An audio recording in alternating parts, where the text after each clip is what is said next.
नमस्कार, India TV देख रहे हैं आप। आपके साथ मैं हूं गौनिका अरोड़ा। अयोध्या में संत समागम हो रहा है। देश के अलग अलग हिस्सों से संत अयोध्या पधारे हैं। सरयू के तट पर अलग अलग धर्मों के संत और मुनि सनातन पर अपनी बात रख रहे हैं। आइए आपको सीधा वहीं लेकर चलते हैं। जय श्री राम, जय जय श्री राम, जय सिया राम। मर्यादा पुरुषोत्तम सियावर रामचंद्र की, सत्य सनातन वैदिक धर्म की। तो आज चारों ओर राममय वातावरण हो रहा है। ये राष्ट्र और पूरा युग राममय हो रहा है। जैसे महर्षि वाल्मीकि जी ने कहा था, सर्वलोक हितप्रिय, सर्वलोक में सबके हितकारी और सारे विश्व में जो लोकप्रिय है। मर्यादा पुरुषोत्तम श्याम, जिनकी मर्यादाएं, जिनके आदर्श, जिनका ताप, जिनका त्याग पूरे विश्व के लिए एक आदर्श है, वह मात्र भारत ही नहीं पूरे विश्व के लिए वंदनीय है। ऐसे मर्यादा पुरुषोत्तम श्याम का प्राण प्रतिष्ठा का कल एक बहुत बड़ा सौभाग्य हम सबको अपनी आंखों से देखने के लिए मिल रहा है।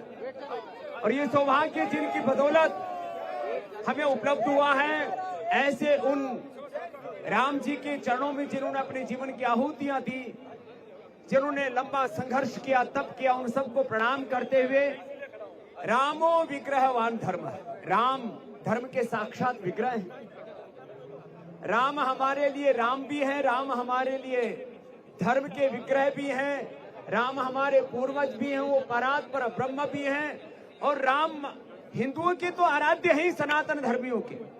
हमारे जैन मुनि जी महाराज बैठे हैं, जैनों के भी आराध्य हैं, सिखों के भी आराध्य हैं, बुद्धों के भी आराध्य हैं, लिंगायतों के भी आराध्य हैं। हमारे यहाँ नाथ परंपरा बहुत बड़ी है। सनातन धर्म के सभी मत पंथ संप्रदाय और महापुरुष राम जी से प्रीति करते हैं। और राम मंदिर में रामलला का विराजमान होना, टेंट में कितने वर्षों से एक संघर्ष चल रहा था। कुछ लोग कह रहे हैं राम जी का के मंदिर का शिखर पूरा नहीं बना। अरे टेंट से राम जी इतने दिव्य भव्य मंदिर में आ रहे हैं, इस पर विवाद क्यों करते हो मेरे?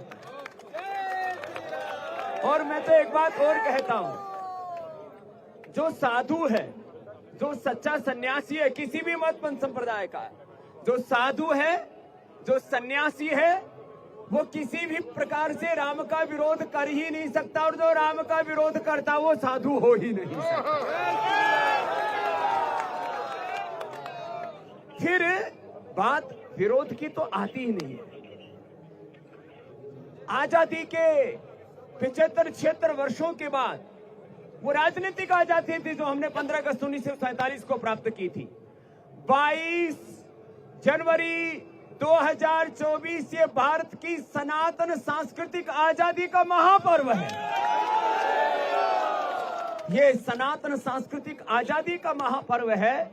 ये हमारे सांस्कृतिक लोकतंत्र का महापर्व है। एक हमारा राजनीतिक लोकतांत्रिक तरीका है, एक राजनीतिक का हमारा संविधान है।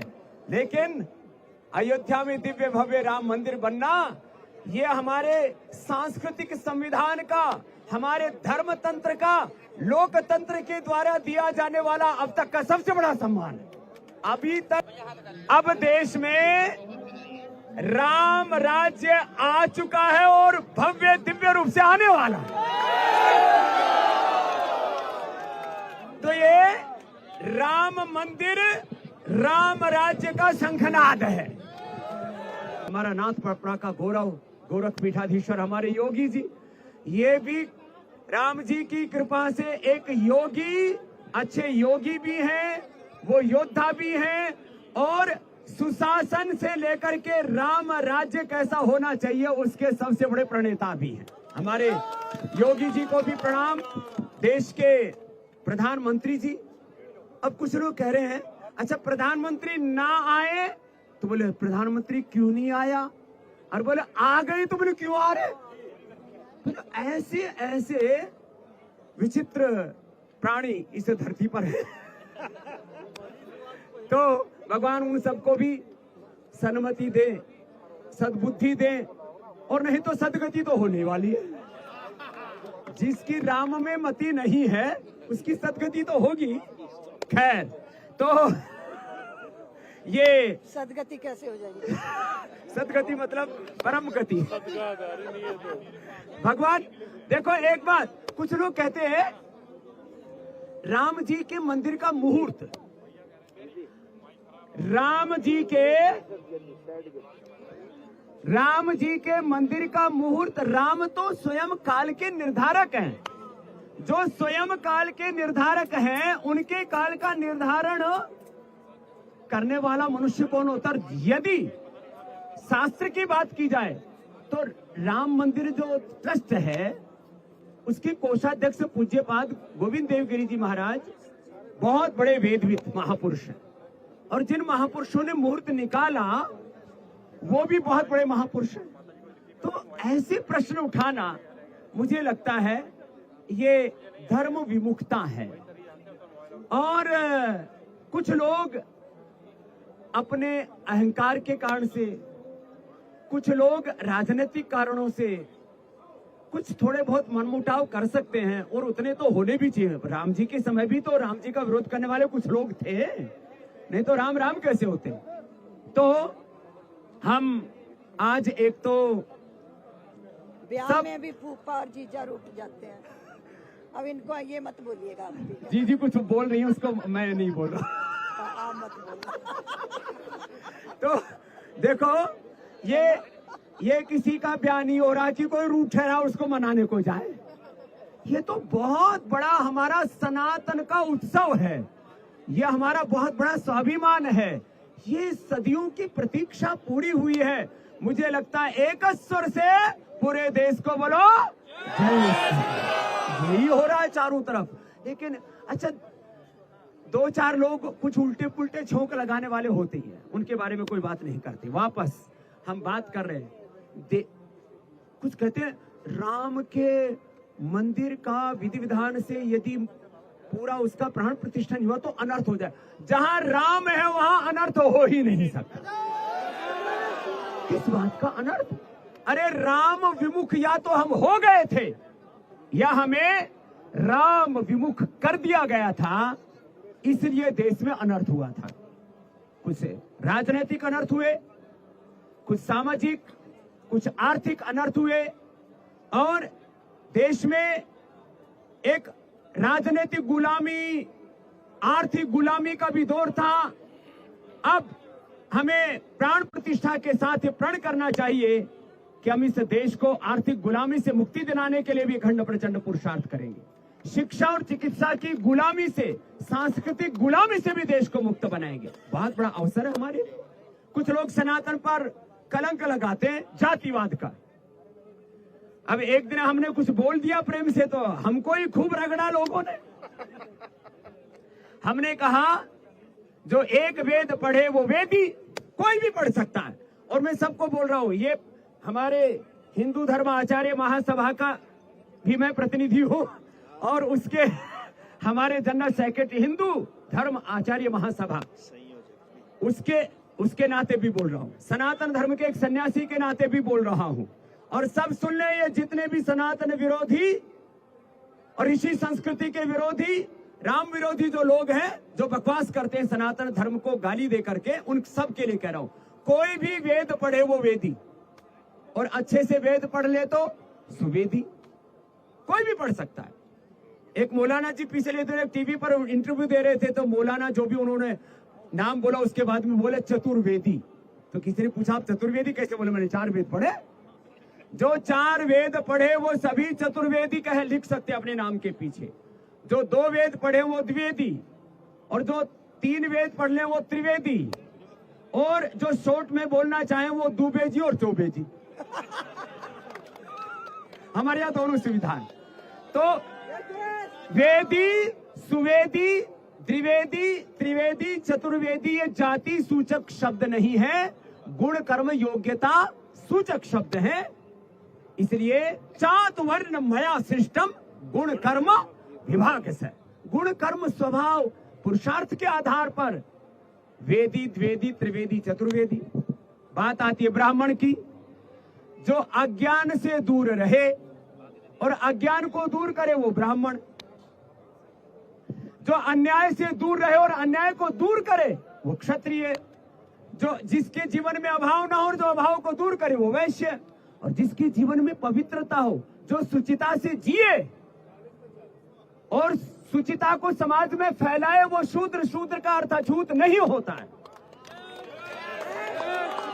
अब कुछ ऐसे ही लोग सनातन को बदनाम करते हैं।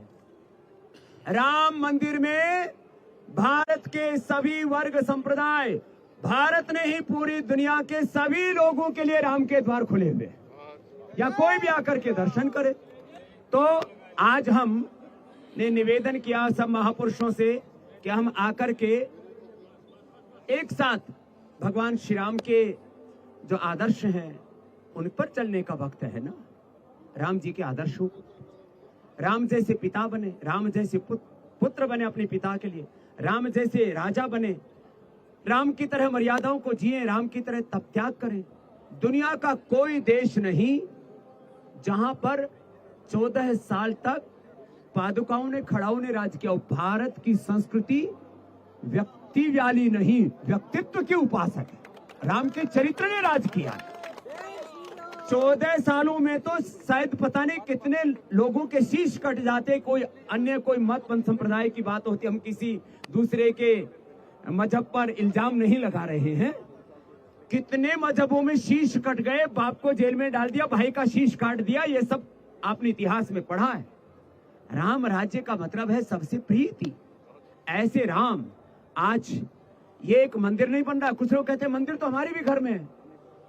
अयोध्या, काशी और मथुरा का जो मंदिर है, ये सब मंदिरों की प्राण है। ये बाकी अपने जो घर में मंदिर है वो उसके शाखाएं हो सकती हैं, ये उसका केंद्र है। और आज मैं ये इतना बड़ा सौभाग्य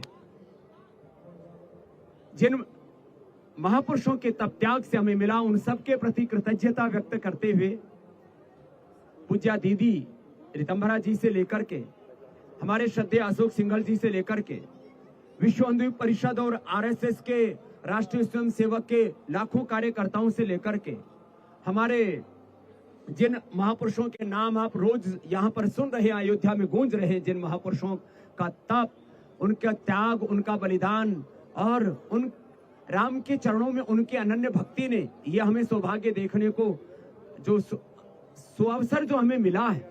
और इस अवसर पर देश के प्रधानमंत्री खुद आकर के, वो भी 11 दिन का तप करके, यम नियमों का पालन करके और फिर आ रहे, ये कितना बड़ा सौभाग्य। कलियुग में ऐसा हमने कोई शासक नहीं सुना जो उपवास करता है, योग करता है, ध्यान करता है, भगवान श्री राम कृष्ण हनुमान शिव के चरणों में भूमि शयन और श्रद्धा रखता है, भूमि पर शयन करता है, निराहार रहता है और फिर भी अपने राम धर्म के साथ अपने राजा धर्म का निर्वहन करता है। अब ऐसे शासक के बारे में कोई बड़ाई करते हैं तो ऐसे शासक की प्रशंसा तो होनी चाहिए। ऐसे शासक तो राम के पदचिन्हों पर चल रहे हैं।